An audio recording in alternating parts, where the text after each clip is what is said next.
CEWT Talk is a weekly 20-minute podcast brought to you by the Continuing Education Workforce Training Division of Idaho State University's College of Technology. This podcast is part of our continuing outreach efforts, and the format is conversation.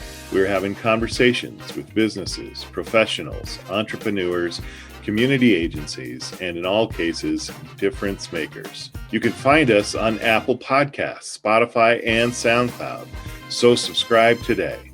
Take 20 minutes and hear from people living in your community who are making a difference in your community. It's time to get started with CEWT Talk. Hello, everyone. This is Jason Batalden, Assistant Director at Continuing Education Workforce Training, and welcome to CEWT Talk. Paul, we're on the show together today. Yes. Jason, behind the scenes, Jason and I just got kind of sick of each other. We needed to take a break from each other. So he did an episode by himself. I did an episode by himself, and we patched things up. Yeah. No. Okay. Like Genesis, right? Eventually Phil Collins had to go out and do his own thing. Yeah. Exactly. Or was he? Yes. No. Phil Collins was Genesis, right? Yeah, no, Phil Collins, Genesis. It was and he went in and had a great solo. What are you trying to say? Well, no, didn't he come back? Didn't he come back to him or no? No. Do you want a solo career, Jason? No. But like the Eagles, each of them had to cut their own solo album and yet still stay as the Eagles. Are you the Paul McCartney of our McCartney-Lennon team? God, I hope not. No, I hope not. That's great. Man, I tried to make a fun little reference there, and now you got me turning red and embarrassed. So I think on the solo episodes, I think I might have won. Yeah. You know what? That was a great conversation, by the way. Just a little plug. If you guys want to hear another wonderfully conversation about cryptocurrency, please check into Paul's conversation with Gabriel. That was really good. It was a really good conversation with Gabriel, and please check that out. I do have to admit, at the end I still had some questions. I had so many questions. I know. Well, our guest today, Jennifer, she's an economics master. Really? Yeah. Really? Maybe she could talk to us a little bit about crypto, but let's just prep this. Okay. So we have a super awesome guest today. And I know we're going to have a hard time keeping this to 20 minutes. And I would say even better to super awesome. We have a friend. She's a friend of the show. She's a friend of CEWT, right? Wait. Would you almost consider her a co-creator? I do. She was part of this. So with that, everyone, Jennifer, here's my embarrassment. I'm going to say this publicly so that everyone knows and there's no shame. I know what you're saying. I still cannot pronounce your last name properly. I knew it. And I wish, I want to say my lack of inability to do that is not a reflection of my care and concern for you. But I am ashamed. that I just don't have the linguistic ability to say your last name correctly. So with that being said, Jennifer, welcome. And can you please pronounce your name officially on record so I can always go back and hear it so I know I can say it? Awesome. Thank you, Jason. So my last name is Ibeabuchi. So Jennifer Ibeabuchi. Yes. Yeah. Jennifer Ibeabuchi. Like 5 syllables. Yeah. So go ahead, Paul. No. So Jennifer, I mean, you worked in our department for how many years?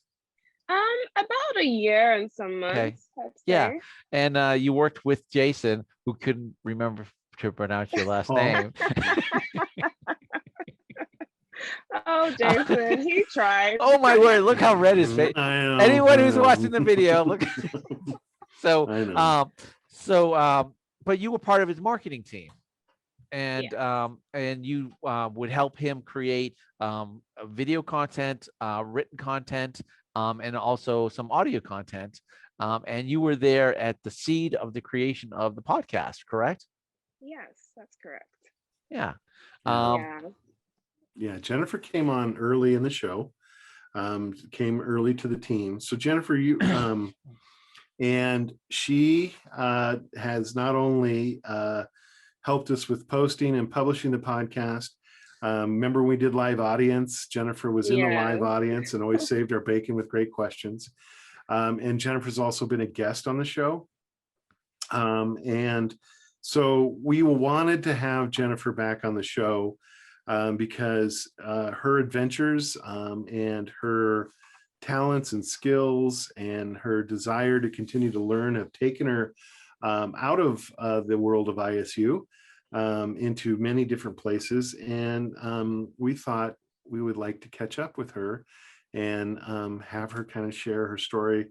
I know our audience may not all know about Jennifer, but I know our audience has all appreciated the work that she's done on our show. We've especially done that. Yeah. Oh, yeah. This is a totally selfish episode. This gives Jason and I an opportunity to catch up with Jennifer, right? And find out what she's doing. Also, and how she's been responding to leaving ISU and what her time, because you left us kind of as things were just getting at the worst as far as pandemic wise, and kind of want to hear how that affected you. And also prior to actually coming on the air, I was going, hey Jennifer, where are you? So Jennifer, like I didn't ask before, where are you? Jennifer? And Bay Point with some of my family. Did I cut out? Yeah. Okay. Just a little bit. Okay, let me say it again. I live in Bay Point, California with my family. It's kind of in the East Bay of California. It's right across the the Bay Bridge. So as soon as you cross over from San Francisco, you go into Oakland and then down and down and down. So it's a suburbia, I would say. Yeah, but it's a really nice place, good weather, no snow. So no snow. No snow. So how'd you wind up there? So I actually graduated ISU in May for the first time with my economics degree. And then I accepted a PhD program in Colorado. And then I moved there. And after a month or two, I had a rude awakening that I guess either that was not a program for me or it was just the wrong time to be in the program. So, and that was like one of the scariest things I've ever done was to leave a PhD program that I told my family about because everybody was like, oh my gosh, she's going to be a doctor, right. So actually deciding to leave that program took a lot of grit and a lot of eyes and crying. But I realized if this isn't for me, why I try so hard for working? So plan B was get a job. Okay. And in the period of COVID, it's not as simple as it sounds, like people were being laid off. Companies were trying to cut back. People were deciding to stop working for corporate America. So it was like, where do you get a job? Right. And then also because I am an international student, there's also the immigration aspect of it. So basically, I had to re-enroll in ISU and graduate in December of 2020. So I could be able to get a work permit. So then when I got that work permit, my family was like, oh, hey, what are you doing? I'm like, nothing. And they're like, do you want to come live with us in California, while you figure out what to do? It's like, yeah, sure. Why not?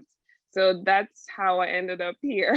Okay. All right. Yeah. All right. So, have you found any employment yet? Yes, I'm actually starting working at a restaurant today. So woohoo for me. I get to stretch my legs and do some work.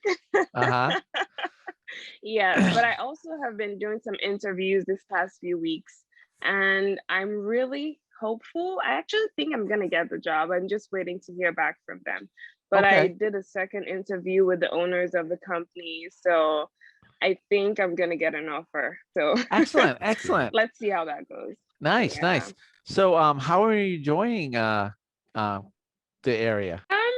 It's really nice. I feel like something that someone told me, but I didn't believe, was that you have to have money to enjoy California. Like, and it's true. Like, honestly, yes, there are things to do, but Idaho, for instance, there's so many things to do that you don't really need a lot of money to do. You know, you can still do the outdoor stuff. Right. Even like going out to places costs less. But here, like, if you want to really have that California experience, you have to have some money. You know, I mean, you don't have to be Bill Gates or anything, but you have to have some money. So I would say, since I'm still kind of looking for a job, I haven't gotten to that point of seeing California yet. Uh-huh. But I'm definitely enjoying the surrounding. Yeah, it gets really hot though, but you know, you don't get to wear jackets and stuff. So yeah. You had to put all your snow, Yeah, put all all your your mittens and snows. hat away. So Yeah, like I think this is the longest time I haven't worn my tie-high boots. So Yeah, there you go. There you go. There you go. so you're living with family. How is that? oh, it has its challenges. I will not kid you. That's good. Yeah, no, So definitely. Yeah. So it's kind of interesting, right? I guess the thing, and maybe I'm going to share a little too much here, Jennifer, is one thing I always admired about you, and one of the things I actually appreciated as when you worked at CEWT, is you always had a plan, and you always very good at developing plans and systems. You know, obviously you're in the right, you graduated in the right field. You know what I mean? You really do that. But this whole, yeah, like you said, and you touched on, was all of a sudden you had this plan. You're going to Colorado. You're going to in the PhD program, and then, you know, life, or you know, whatever occurred. How hard of that was to kind of for you to experience that sort of, wait a minute, my plan isn't working. That sounded like that might be a little tough. Yeah. So it went on for a few weeks actually. So at first it was just the classes. You know, I would sit down and I would just float out of the class, literally. Like my body would be there, but my mind would be thinking about all these different things, you know. So I wasn't really, it's not like I wasn't understanding what they were saying, because so the first years of PhDs, you basically just go over what you did in your last year of college. So it's not like I wasn't getting what was happening. It's just the interest that I thought I would have just wasn't there, you know. And then it became, this is very hard for me to share, but then it became, you know, mornings when I didn't want to wake up. Like I didn't want to go out. I didn't want to see anybody. And then also, I just didn't feel like I fit in. I shared this with Jason a little about like, yes, I felt was present in the program. So I didn't feel like it was welcoming enough. And I was like, how do I grow in such an environment that A, I don't have any interest in anymore, and B, it's not a welcoming environment. Right. So that just, you know, puts a series of events into, you know, happening. And then one day I was like, you know what, this is not it. You know, I have to pack up and move to plan B. So plan B was, you know, to find a job. But that also had other mini plans under it, because I can't just leave and go find a job. I had to regraduate and apply for a work permit. So it was a lot of mini plans under get a job, the big plan, you know. So it just took a lot of planning and a lot of thinking, because you don't just drop yourself in the deep end and decide, you know what, my life is over. At least me, I don't do that. So no, yeah, I admire the self-awareness and the courage that took, right? You know, how you pointed out, how am I going to grow? How am I going to continue to not just grow, you know, in your field or, you know, intellectually, but on all levels, if I'm in a place where I just don't feel that ability to do that. So I admire that. Yes. I and admire I think that definitely applies to other like situations, you know, like even people that have a job that they hate the company, you know, they hate what they stand for, they don't enjoy their day-to-day, and worst off, the company is not inclusive enough. How are they going to grow as people? You know, how is their career going to grow if all those things are not present, or even a few of those things present? So yeah, definitely. Jennifer, I really appreciate that. I appreciate you sharing that. I know that probably wasn't easy to put it out there like that, but just your point is so well taken. And, I mean, we haven't even touched on, the conflict and the struggles and the obstacles that COVID put in the middle of all this. Here you are making these life decisions, life affecting decisions that, require so many different things. And yet in the meantime, you have a pandemic, you've got travel restrictions, the state of California probably wasn't even going to let you in for a minute just because of COVID. I mean, I don't know. But you know what I mean? Those are all things we had to think about. And so I think that just says something about your character and why you're here. So let's talk about that COVID stuff. So you're in Colorado, you're recognizing I got to get out of here. And then the pandemic hits. So what kind of obstacles did that throw in your way as you were getting ready to move on? Paul, is she froze up on your side too? Yep. Well, okay, so, it was just a lot Jennifer, of reading. Jennifer, you froze out for Am just I a back? minute. Yeah, Yeah. so you'll need to start over. Okay, can you hear me now? Yeah. Yeah. Hello? I wonder, hold on. Do you think maybe we should have her turn off the video? Oh, Yep.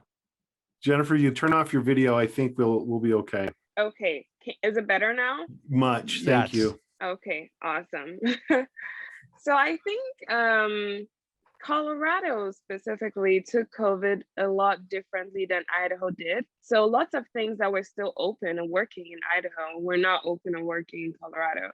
So even like speaking to the heads of the department, I couldn't do that face to face. So it was like, all the Zoom and letters, and then speaking to other like the account departments, because since I wasn't finishing the semester, I was like, how can I not pay the entire tuition I was meant to pay? So I had to, do Zoom meetings with the account officers and, try to explain to them what was going on. And I would say I really appreciate that they were kind and compassionate to understand where I was at, because I think something that COVID really did was it affected people's mental health more than they care to admit. So many people were struggling to just keep it together and not break down in tears every time they were talking about their struggles. So I really appreciate that, they were able to understand where I was coming from and all this kind of stuff. And also because I had to move, so basically my friend drove all the way from Pocatello to Fort Collins, which is like 8 hours, I believe. Yeah. Mm-hmm. Yeah, and then we packed up all my stuff and we drove back the same day. Oh my goodness. Yeah. Yes, yeah, we drove back the same day. It was an uncomfortable position, but it had to be done because my rent was expiring. So I'm like, I gotta get out of here so I don't have to pay the next month's rent. There's all those things that were involved, and then getting back into Pocatello, having to quarantine, I don't know the right way to say it, but, having to stay away for 14 days just so because you're coming out of the States, it was a lot, but I decided I was going to make it work. I didn't have an option. I just had to keep going. And it's helped me, it builds character, builds how you handle stressful situations, honestly. Yeah. So, yeah. No, again, right? What a great way to look at that, Jennifer. What a great comment, right? It's so easy it's so easy nowadays just to chalk it up. Well, COVID ruined this or COVID ruined that plan. And the way you looked at it was, well, no, it's just something that's got to be overcome. And so, I mean, that's another great way to do that. That just is encouraging for me to hear today, Jennifer. Yeah, thank you. I'm glad. No, I am. I'm encouraged just to hear someone say, no, COVID's real. It's legit, but it was just something to be overcome. It wasn't that permanent wall that kept me from being successful. So exactly. That's a great message to share today. Yeah. So what's next? So this job that you got lined up or hoping to get, and then back to school, are you going to play this work game for a while and see how that pans out? I think I'm going to play this work game for a while. So the job is actually a media planner job. So I want to also say thank you to you, Jason, for actually hiring me. Oh, really? Are you going to be able to use some of the skills? Yes. What? Oh, excellent. Excellent. Yes, that's great. Because it's a marketing company. So they basically work in the ad, the ad industry. They create content like I was doing for CEWT. They Yes. do like marketing, budgeting, and just media planning in general. Right. So they were asking me about like what was I doing in my internship at CEWT, and I had the opportunity to share everything I was able to do and learn. And I think they felt impressed. So I think Really? they left impressed. Yes. So thank you, Jason. Oh, that is so great to hear. Well, yeah, I mean, boy, that's just great because Jennifer, you did do a lot. I mean, Yeah. you created, oh, that's so Well, great. I mean, the skill sets, I mean, just to talk outside the box, people listening to us don't understand the things that go into our department. Because our department is non-credit, we kind of have to create our own resources. So that means on the marketing end, someone has to know basically copyright. They also need to know graphic creation Design. with Yep. design. They also need to know how to work multiple media posting, such as this podcast here that needed to be posted every week. Also YouTube videos, also posting on social media platforms. There's a lot that goes behind the scenes. And I guess, Jennifer, my one question is, and I won't mention the name because I don't want to put a plug, Yes. but how impressed were they that you knew the outbound marketing program that we use? Did that make a difference, you think, too? I'm wondering. I think it did. I think Yeah. they were just impressed about the general well-rounded experience I got. Yes. Yes. I'm so happy. Yes. Well, I mean, Yeah. again, because small department, but we have the same needs as a larger. So you have to do everything. Yeah. Right. Yes. I mean, you have a little bit. You have to do this, and this, and this. I know it's wearing multiple hats. Exactly. Paul and Jennifer, I'm going to put a little plug in. I'm just going to say, because this is our department, and I've talked to a few other students who work as interns in other departments, and they are always impressed to hear how much we let our students do in this department. Exactly. And so I want to first of all give all the credit to Jennifer. If you've heard her on this podcast, you would understand. If you are her supervisor, the one thing you're going to do is keep putting things on her plate because she can manage it and handle it, and she'll get better at it. But the other thing is, Paul, and I know this is true about your interns, we give them a broad range of opportunities. And I'm just so glad to hear that your experience here with us, as much as we loved having you, benefited you or is, benefiting you out there in the real world. So I don't want to hog all this and say, but I can't tell you how excited I am for you and to have had that opportunity to give you to be a part of that. So. Oh, exactly. And another thing I want to say is after getting my economics degree, and I think this is I'm saying it to college students also, like what you think you're going to do might not be what you end up doing.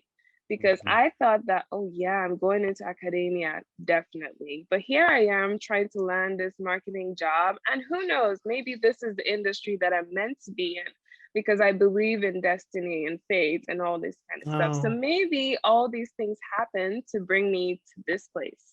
yeah. One thing I've been trying to learn how to do is live today, live in the present, because why so many people battle depression and sadness and anxiety is you look on social media and you're like, oh my God, this person is doing this person is doing that. And you forget to actually live and grow where you're planted.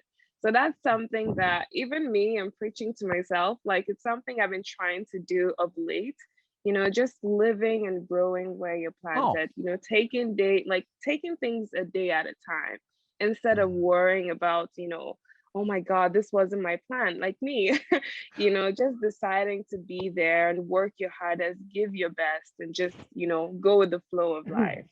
Well, Yeah. that's funny you should say that because, all the conversation I've had with you, you were always a big planner. Yes. You like had things like scoped out. This is what I'm planning on doing. This is what I'm going to hear you say that. It's such a change. Yeah. Yes, I think it's real life. It does that to you. College doesn't really. No, you get institutionalized, right? And your thinking gets your your thinking gets a little siloed, and you get a little institutionalized. And sometimes being able to I think those are all valuable things. I think it sets a good foundation, but then to get back out in the real world, and now you have a framework to let those new thoughts come in. Jennifer, I want to tell you how much I appreciate you. Appreciate what you shared today. And I'm going to send you some texts every now and then just to keep in touch Thank you so without much. without a podcast. And Definitely. also know if there's anything we can do here at CEWT, we would do it in 7.5 seconds. Thank you so much. You guys have been awesome. And another thing I want to say, it's kind of like a plug. I don't know this guy, but there's this book I'm reading. It's called Backable. Jason, have you read it? Backable? Yes. It's no, by, who's the author?